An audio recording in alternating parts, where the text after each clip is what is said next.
Not too long ago, Novigrad was a peaceful old fisherman town on the western coast of Istria, but now it's a popular summer holiday destination, and I will show you why. Hi guys, my name is Rok and I'm a tour guide, and I can't wait to show you things to do and best beaches in Novigrad, Croatia.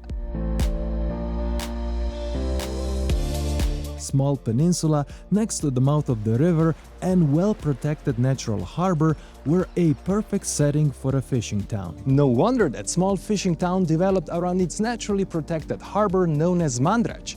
It offered natural protection against high sea waves, stormy winds, and served as a safe haven for local fishermen. As a small fisherman's port, Mandrač was a place of fishing trade, and over time it developed into the central business area of Novigrad. Thanks to its long fisherman's tradition, people still like to gather around the old harbor for everyday socializing with good wine and great seafood.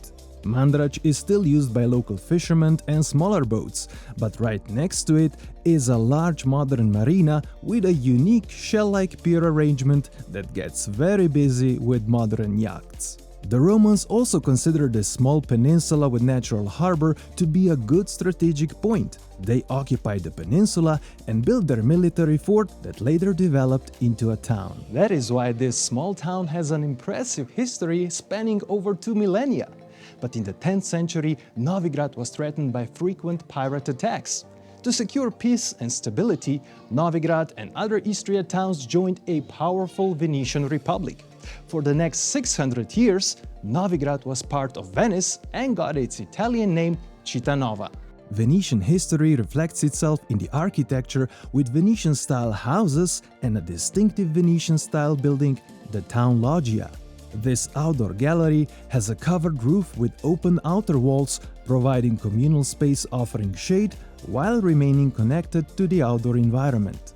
Novigrad has retained its medieval structure and layout with narrow winding streets and small shops. The tip of the peninsula ends with a lovely town park that opens up to the sea. When wandering the streets of the old town, you'll stumble upon an interesting building right behind the church.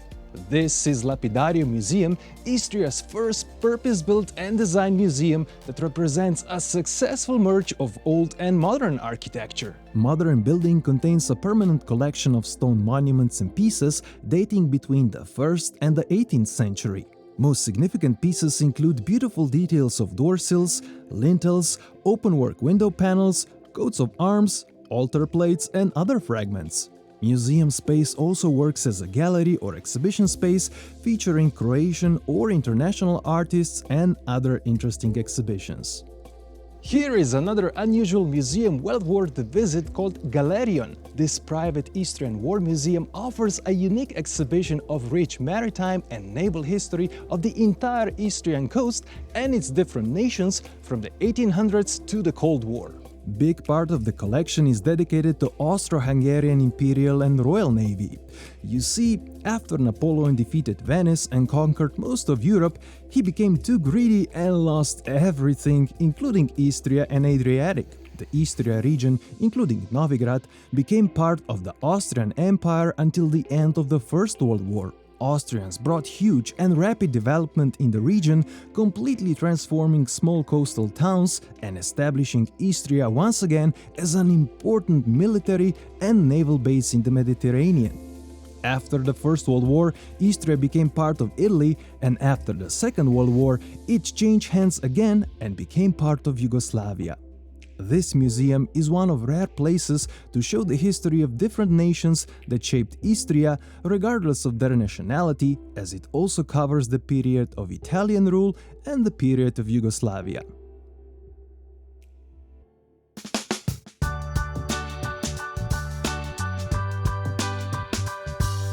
Novigrad was once completely surrounded by the defensive walls. Some parts have been preserved, others demolished, while some were incorporated into houses and other buildings like this section that serves as an entry to the hotel.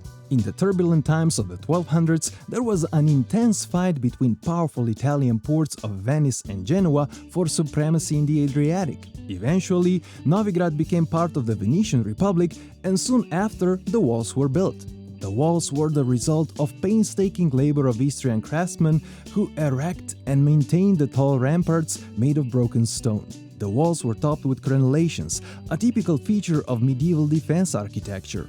Walls were renovated a number of times and reinforced with round Renaissance towers that are preserved alongside the town gates. But the most recognizable landmark of Novigrad is a freestanding bell tower at the tip of the peninsula. It dominates the main square, and on its top is a statue of Saint Pelagius, the patron saint of Novigrad. Bell Tower was built in the 1800s and was inspired by St. Mark's Tower in Venice. You can climb its steps, but you will need coins to enter the automated gates. Also make sure you have checked the bell schedule. On the top, you can enjoy in 360 views, but be aware that they are partially obstructed by the fence.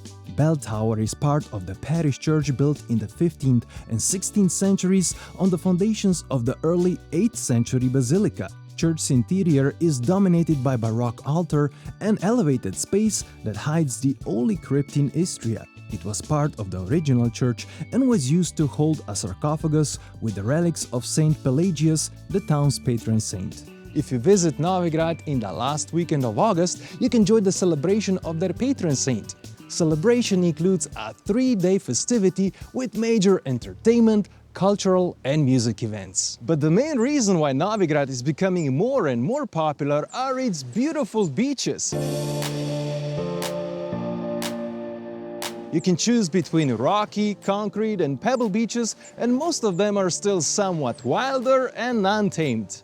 They are famous for its crystal clear water and numerous pine trees that provide nice shade. One of them is this lovely campsite beach about 20-minute walk east from the old town. This natural stone-type beach is equipped with cabins, deck chairs and showers. In the summer season, there are several restaurants and shops, and above the beach is a campsite resort where you can rent a variety of beach and water sports equipment.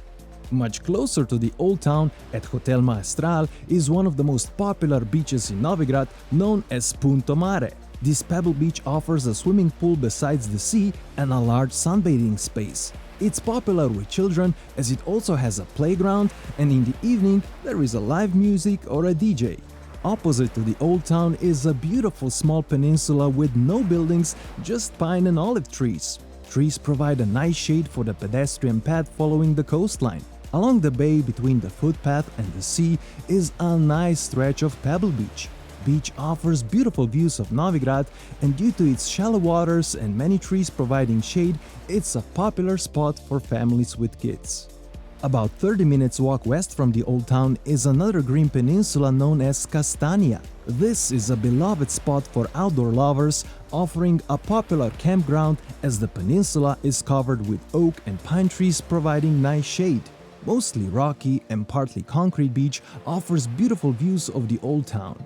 In the summer season, when camp becomes alive, there is a small market and few very nice bars and restaurants with beautiful sea view.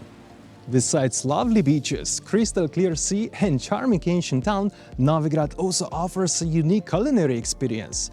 Nice family-run restaurants around town offer Istrian cuisine based on seafood and fresh vegetables grown in rich red Istrian soil.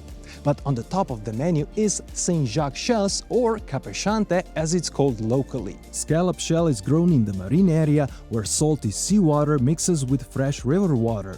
Due to its unique conditions, this shell is considered to be one of the tastiest shellfish in the world. It is so good that it even has its own gourmet festival held here every summer. As there is plenty more to do around Istria, I prepared a list of my favorite tours and experiences in the description below. Especially attractive is one of the best water parks in Europe called Istralandia Aquapark, located only 7 kilometers from Novigrad. You can also check my other videos from the Istria region in the top right corner. If you find this video useful, you can leave super thanks and help me create my future travel videos. Thanks for your support and for watching, and see you next time.